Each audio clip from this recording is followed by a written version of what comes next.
ETF index mutual funds నేర్చుకుని stock మార్కెట్లో రాణించాలనుకుంటున్నారా? వెంటనే ఈ నెంబర్కి కాల్ చేయండి. హలో నమస్తే, వెల్కమ్ టు సుమన్ టీవీ. ప్రస్తుతం మనతో స్టూడియోలో రామ్ మెట్టు గారు ఉన్నారు. Motivational speaker and personality development coach. వీరితో ఈరోజు కొన్ని విషయాల గురించి మనం డిస్కస్ చేద్దాం. హలో అండి రామ్ గారు, నమస్తే. నమస్తే అండి.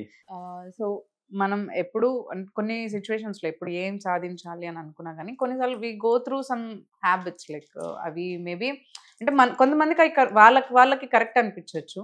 కొన్ని ఇన్ జనరల్ బ్యాడ్ హ్యాబిట్స్ అని కొన్ని ఉంటాయి.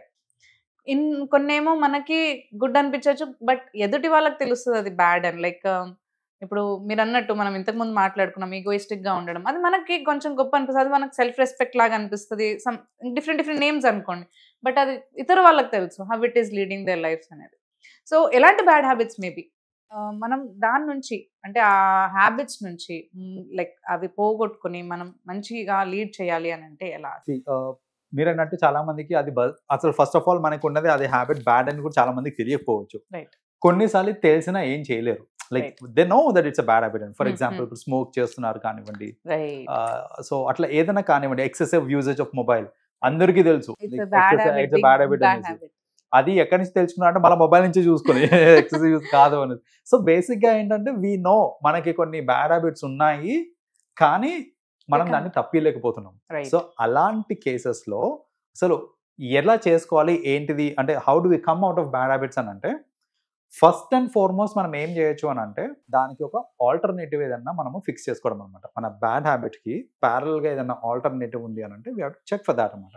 ఫర్ ఎగ్జాంపుల్ చాలా మంది స్మోకింగ్ ఈ అట్లీస్ట్ ఆ టీనేజ్ దాంట్లో ఏంటంటే స్టైల్కి పోతా ఉంటారు అనమాట. లైక్ ఇప్పుడే స్మోకింగ్ నేర్చుకొని ఇప్పుడే they're getting into smoking అని అంటే అసలు వాళ్ళు స్మోకింగ్ ఎందుకు అలవాటు చేసుకుంటున్నారు అని అంటే అది స్టార్ట్ అయ్యేది ఎక్కడ? స్టైల్ స్టేటస్ కోసం అన్నమాట. స్టేటస్ క్యూ అనుకుంటారు అనమాట. లైక్ సినిమాలలో చూసో like whatever it is, అది ఒక స్టైల్ అని స్టార్ట్ చేస్తారు. స్లోలీ ఏంటంటే వర్కింగ్ ప్రొఫెషనల్స్ లెవెల్కి వచ్చేసరికి అది స్ట్రెస్ రిలీవర్ కింద తీసుకుంటారు, what ever it is. So బేసిక్గా మీరు ఎందుకు చేస్తున్నారు అని ఫస్ట్ గ్రహించి దాని యొక్క ఆల్టర్నేటివ్ ఏంటిది. ఫర్ ఎగ్జాంపుల్ నేను స్ట్రెస్ రిలీవ్ కావడానికి స్మోకింగ్ చేస్తున్నాను. నేను దానికి ఆల్టర్నేటివ్ ఏంటిది అని అంటే కాఫీ ఆల్సో రిలీవ్ స్ట్రెస్. మరి కాఫీ మంచిదా గుడ్ ఫర్ హెల్త్ అంటే కాదు, కానీ it is better than smoking, right? So ఏంటంటే హ్యాబిట్స్ మార్చుకోవాలి అనుకున్నప్పుడు ఫస్ట్ ఆల్టర్నేటివ్స్ చెక్ చేసుకోండి. సో ఇప్పుడు ఫస్ట్ ఏంటి, సిగరెట్ కి ఆల్టర్నేటివ్ ఏంటి అని చూసుకుంటాను. Maybe coffee gives me similar kind of stimulation. So స్లోగా ఏంటంటే ఇది మానుకొని ఇది అలవాటు చేసుకున్నాక అప్పుడు కాఫీ నుంచి ఎలా బయటికి రావాలని తర్వాత చూసుకోవచ్చు. So first alternative better alternative ఏంటి చూసుకోవాలన్నమాట. That is one way. ఏంటంటే ఆల్టర్నేటివ్ చూసుకుంటే మనకి ఈజీ అవుతుంది. కొందరు ఉంటారు స్క్రీన్ టైం ఎక్కువ చూసేస్తున్నాను నేను, లైక్ బాగా ఎక్కువ సోషల్ మీడియా చూసేస్తున్నా, ఫ్రీ టైం దొరికిన ప్రతిసారి ఇది చేస్తున్నాను అనేసి. సో దానికి ఆల్టర్నేటివ్ పెట్టుకోండి. నాకు ఫ్రీ టైం వచ్చినప్పుడు ఇది కాదు, నేను ఇంకోటి ఏదైనా చేస్తాను అనేసి. Productive or it may give you some pleasure. Like నాకు సింగింగ్ అంటే ఇష్టం, maybe I start singing or listening to song, whatever it is. So ఒక alternative to that particular activity అనేది చూసుకుంటే అది కొంచెం తగ్గడానికి ఛాన్సెస్ ఉంటుంది. ఆల్టర్నేటివ్ మీరు ఎతకట్లేదు అని అంటే రాదు కూడా ఉంటుంది మనకి. మనం ఏంటంటే కాన్షియస్ ఎఫర్ట్ పెట్టి ఆల్టర్నేటివ్ ఏంటి చూసుకోవాలన్నమాట. First thing. సెకండ్ థింగ్ ఏంటిది అని అంటే మీకు ఏదైతే బ్యాడ్ హ్యాబిట్ ఉందో దానికి యాక్సెస్ కట్ చేయండి. ఫస్ట్ ఆఫ్ ఆల్ జనరల్గా యాక్సెసిబిలిటీ కట్ చేశారంటే becomes very easy for you to get out of it. నా ఓన్ ఎగ్జాంపుల్ చెప్తానండి. క్యాండీ క్రష్ అని ఒక గేమ్ ఉండే. నేను జనరల్గా మొబైల్ గేమ్స్ అవి ఎక్కువ ఆడను. సమ్ హౌ క్యాండీ క్రష్ కి నేను అడిక్ట్ అయినా. క్యాండీ క్రష్ నాకు అది ఏ లెవెల్లో అంటే some times session to session ఒక 2 minutes బ్రేక్ దొరికితే ఒక లెవెల్ ఆడడానికి 5 minutes పడుతుంది. సో నేను ఇమీడియట్గా ఓపెన్ చేసి 2 minutes ప్లస్ 3 minutes నా ప్రొడక్టివ్ టైం నుంచి ఒక 3 minutes ఇందులోకి వెళ్ళిపోతుండే నేను. సో అలా ఏంటంటే బేసిక్గా నాకు టైం దొరికిన ప్రతిసారి ఇంటికి వెళ్ళి రాత్రి పడుకున్న తర్వాత మళ్ళీ పడుకునే ముందు నేనేమనుకుంటా అంటే ఒక 30 minutes యూస్ చేద్దాంలే అని అనుకుంటాను నేను. అదే ఉంటుంది. అలా ఏంటంటే అది ఇట్ కీప్స్ గోయింగ్ ఆన్. అట్లా నేను I was so badly addicted అండి. నేను ఐ రిమెంబర్ కొన్ని హండ్రెడ్స్ ఆఫ్ లెవెల్స్ దాటేసాను నేను. అంత పిచ్చిగా ఆడాను నేను. అది ఆడిన తర్వాత ఒక రోజు కూర్చొని ఆలోచిస్తుంటే నాకే అనిపించింది నేను ఇన్ని లెవెల్స్ క్రాస్ చేశానంటే అంత టైం వేస్ట్ చేశాను నా లైఫ్లో అనేసి నాకే అనిపించింది నేను. అండ్ ఆ యాప్ డిలీట్ చేయాలి అనే థాట్ వచ్చినప్పుడు చిన్నగా ఇట్లా పెయిన్ వచ్చింది. అరే ఇన్ని లెవెల్స్ దాటుకొని ఇన్ని రికార్డ్స్ కొట్టానే, అందులో హై స్కోర్ రికార్డ్స్ అవన్నీ కూడా ఉంటాయి కదా. సో ఇన్ని రికార్డ్స్ ఉన్నాయి నాకు, ఇప్పుడు నేను డిలీట్ చేయాలని చిన్నగా ఇట్లా అనిపించింది. బట్ దెన్ దీన్ని ఇలాగే ఉంచానంటే ఇట్ విల్ కంటిన్యూ, ఇప్పటికే బర్బాద్ చేసిన చాలు టైం అనేసి ఇమ్మీడియట్లీ నేను యాప్ డిలీట్ చేశాను. డిలీట్ చేసిన రోజు కొంచెం బాధపడ్డాను, but then I completely came out of it. తర్వాత నుంచి I have been using my time productive. But కొంతమంది డిలీట్ చేసి మళ్ళీ ఒక 2 days ఉండలేక మళ్ళీ యాప్ ని ఇన్స్టాల్ చేసుకుంటూ ఉంటారు. రైట్, గేమింగ్ మేబీ ఇలాంటివన్నీ, గేమింగ్ ఇవన్నీ ఇప్పుడు ఎక్కువ ఎడిక్షన్ కదా.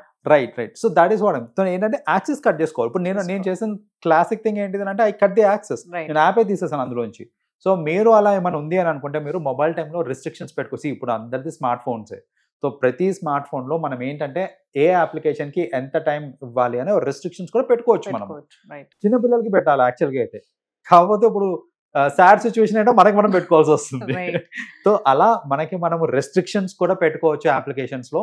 మీరు ఎన్ని పాస్వర్డ్లు కొట్టినా అది ఓపెన్ కాదు. మీరు చెప్పాలంటే ఒక రెస్ట్రిక్షన్ పెట్టుకున్నారు అని అంటే ఆ డేకి అంతవరకే మీరు యూజ్ చేయగలుగుతారు అన్నమాట. అలాంటి ఫీచర్స్ కూడా ఉన్నాయి మొబైల్ ఫోన్స్ లో. సో ఆ ఫీచర్స్ యూజ్ చేసుకొని ఏంటంటే మీరు రెస్ట్రిక్షన్ టు ది యాక్సెస్ చేసుకుంటే సరిపోతుంది. మరి ఇంకొకటి ఏంటంటే థర్డ్ మోస్ట్ ఎఫెక్టివ్ వే, ఇది చాలా మంది చేయరు బట్ చెయ్యాలండి ఇది. మీరు ఇఫ్ సో అనేది పెట్టుకోవాలి స్టేట్మెంట్స్ అన్నమాట. అంటే ఏంటంటే నేను if I do this will happen అనేసి, సో దిస్ విల్ హ్యాపెన్ అనేసి మనము పెట్టుకోవాలి. స్టేట్మెంట్స్ రాసుకున్నాం అనుకోండి, సపోజ్ ఇప్పుడు if I smoke this will happen, my lungs will get damage అనేసి నేను ఒక స్టేట్మెంట్ రాసుకున్నాను. నాకు మామూలుగా చదవడం, సిగరెట్ డబ్బా మీద చదవడం వేరు, నేను నార్మల్గా ఎవరితో అన్న వింటం వేరు. నేను రాసుకున్నాను అనుకోండి, ఐఎమ్ హార్డ్ వైరింగ్ ఇట్ అన్నమాట. నా బ్రెయిన్ లోకి హార్డ్ వైర్ చేసుకుంటున్నాను నేను. డైలీ రాయండి ఒకసారి. నేను నాకు స్మోకింగ్ క్విట్ చేయాలని ఉంది, నేను స్మోక్ చేస్తే like my lungs will get damaged అనేసి, లేదా ఫ్యూచర్ లో ముఖేష్ ప్లేస్ లో నేను వస్తాను అనేసి.